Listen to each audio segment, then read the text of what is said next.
नमस्कार दोस्तों।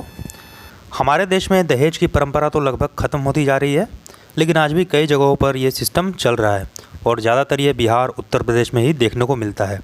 फ़िलहाल तो इसको एक कुप्रथा माना गया है। लड़कियों की शादी में जो दहेज की अड़चन आती है, उसको थोड़ा कम करने के लिए और लड़कियों के अच्छे शिक्षा के लिए 4 दिसंबर 2014 में सरकार ने बालिकाओं की विशेष जमा योजना सुकन्या समृद्धि खाता, इसको सुकन्या समृद्धि योजना भी बोलते हैं, का शुभारंभ किया। 3 दिसंबर 2014 को सुकन्या समृद्धि खाता नियम 2014 को भारत के राजपत्र में प्रकाशित किया गया। उसके बाद से इसमें बहुत से चेंजेस हुए, पब्लिक के रिक्वायरमेंट के हिसाब से नियम बदले गए। आज उसी के बारे में विस्तार से चर्चा करेंगे। वीडियो हो सकता है थोड़ा सा लंबा हो, लेकिन इसको एक बार आप देख लेंगे तो आपको पोस्ट ऑफिस के काउंटर पर या एजेंट से कुछ भी पूछने की ज़रूरत नहीं पड़ेगी। इनफैक्ट आप ही उन्हें लेटेस्ट रूलिंग के बारे में बता सकते हो। तो चलिए स्टार्ट करते हैं। उससे पहले फ्रेंड्स, अगर आप इस चैनल पर नए हैं तो चैनल को सब्सक्राइब कर लें ताकि आने वाले वीडियोस के नोटिफिकेशंस आपको मिलती रहे। तो चलिए स्टार्ट करते हैं। सबसे पहले देखते हैं अकाउंट कैसे खुलेगा, क्या क्या आपको देना होगा अकाउंट ओपन करने के लिए। सबसे पहले जान लीजिए किसका अकाउंट खुलेगा। तो ये 10 साल के नीचे जो भी लड़कियां हैं उन्हीं का उनके मदर या फादर के साथ जॉइंट खुलता है। ध्यान रखिए, माता या फिर पिता दोनों में से किसी एक के साथ ही खुलेगा, दोनों के साथ नहीं खुलेगा। अब देखते हैं क्या क्या डॉक्यूमेंट्स लगेंगे। तो लड़की का बर्थ सर्टिफिकेट जो प्रॉपर तरीके से इशू किया गया हो, जैसे आप यहाँ देख सकते हैं म्युनिसिपल अथॉरिटी द्वारा इशू किया हो, या फिर गांव वगैरह में ब्लॉक्स होते हैं वहाँ से भी बनवाया जा सकता है। इसमें ध्यान रखना है, लड़की का पैन कार्ड, आधार या पासपोर्ट देने से अकाउंट ओपन नहीं होगा। पहले 2020 से पहले लड़की का आधार, पासपोर्ट वगैरह भी, इससे भी खुल जाता था पहले अकाउंट, बट अभी लड़की का बर्थ सर्टिफिकेट मस्ट है। बिना बर्थ सर्टिफिकेट के अकाउंट ओपन नहीं होगा। और जिसके साथ लड़की का जॉइंट होगा अकाउंट, जैसे मैंने अभी बताया माता या पिता के साथ, अगर मदर के साथ जॉइंट होगा तो फिर मदर का आधार, पैन, और लड़की के साथ 3 या 4 पासपोर्ट साइज़ फ़ोटो। 3 या 4 मैं इसलिए बोल रहा हूँ कि कई बार ब्रांच पोस्ट ऑफिस में अगर आप अकाउंट खुलवाओगे तो वहाँ एक एक्स्ट्रा फ़ोटो लिया जाता है, तो 3 या 4 पासपोर्ट साइज़ फ़ोटो लगता है। ये सब लेकर पोस्ट ऑफिस काउंटर पर आपको जमा कर देना है, आपका अकाउंट खुल जाएगा। अब बात करते हैं, खुल जाए तो फिर पैसा कितना जमा करना है। तो ये अकाउंट खोलते टाइम तो आपको 250 रुपये जमा करना है, मिनिमम 250 रुपीज़। और अकाउंट खुल जाने के बाद आपको इस अकाउंट में 50 रुपये के मल्टीपल में ही पैसा जमा करना है। मल्टीपल को आप गुणांक भी बोलते होंगे हिंदी में। 50 के गुणांक में जमा करना है, जैसे 150, 200, 250 इस तरह से आपको जमा करना है। 1500, 2000, 2500, 50 के गुणांक में ही इसको आगे जमा करते रहना है। और एक बात, एक फाइनेंशियल ईयर के अंदर मतलब 1 अप्रैल से 31 मार्च तक, एक वित्तीय वर्ष के अंदर आपको मिनिमम 250 रुपये जमा करना है और मैक्सिमम 1.5 लाख जमा करना है। मतलब 1,50,000 मैक्सिमम और 250 रुपये मिनिमम। 250 से लेकर 1.5 लाख तक ही आप जमा कर सकते हैं 1 साल में। और अगर आपने किसी साल पैसा जमा नहीं किया तो अगले साल अकाउंट को चालू करने के लिए आपको 50 रुपये एक्स्ट्रा देने होंगे पेनल्टी चार्ज के रूप में। वैसे ही अगर आप 2 साल तक जमा नहीं कर पाए तो पेनल्टी 100 रुपये हो जाएगी। वैसे ही बढ़ती चली जाएगी, 3 साल 150, 4 साल 200।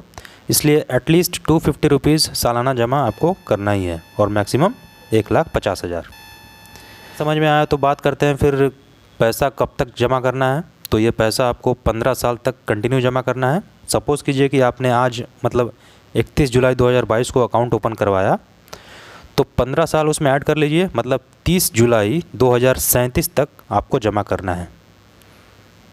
2022 से लेके 2037 15 साल हो गया, तो 15 साल कंटिन्यूसली आपको इसमें पैसा जमा करते रहना है।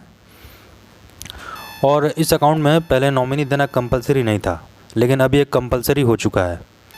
तो अगर आपने अब तक नॉमिनी नहीं दिया है तो नॉमिनी रजिस्टर्ड करवा लें पोस्ट ऑफिस में जाकर। जहाँ भी आपका अकाउंट है उस पोस्ट ऑफिस में जाकर एक नॉमिनेशन का फॉर्म भर लें और नॉमिनी रजिस्टर्ड करा लें अपना। अब बात करते हैं ब्याज दर की, यानी कि इंटरेस्ट रेट।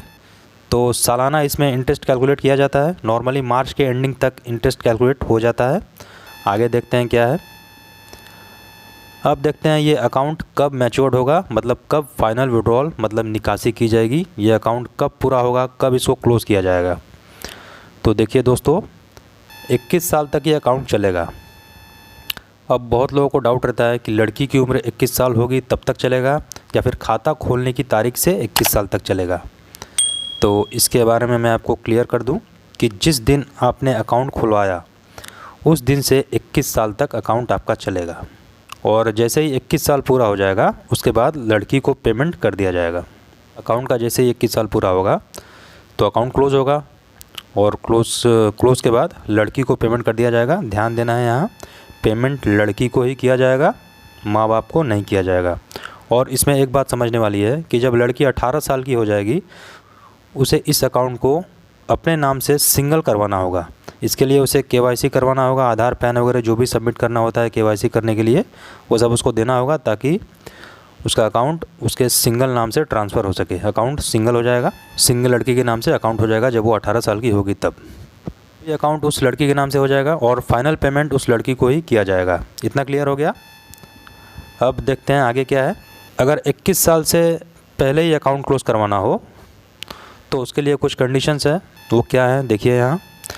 इसके लिए लड़की को खुद से एक एप्लीकेशन देना होगा कि उसकी शादी कहीं फ़िक्स्ड हो चुकी है और उसके लिए पैसों की ज़रूरत है, लेकिन लड़की की एज 18 साल होनी चाहिए, तभी वो ऐसा रिक्वेस्ट कर सकती है।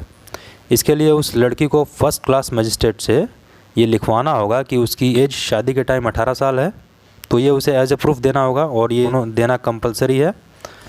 तभी 21 साल से पहले फ़ाइनल विड्रॉल पॉसिबल है, अदरवाइज़ ये पॉसिबल नहीं होगा। और शादी के 1 महीने पहले या 3 महीने बाद विड्रॉल की परमिशन नहीं होगी।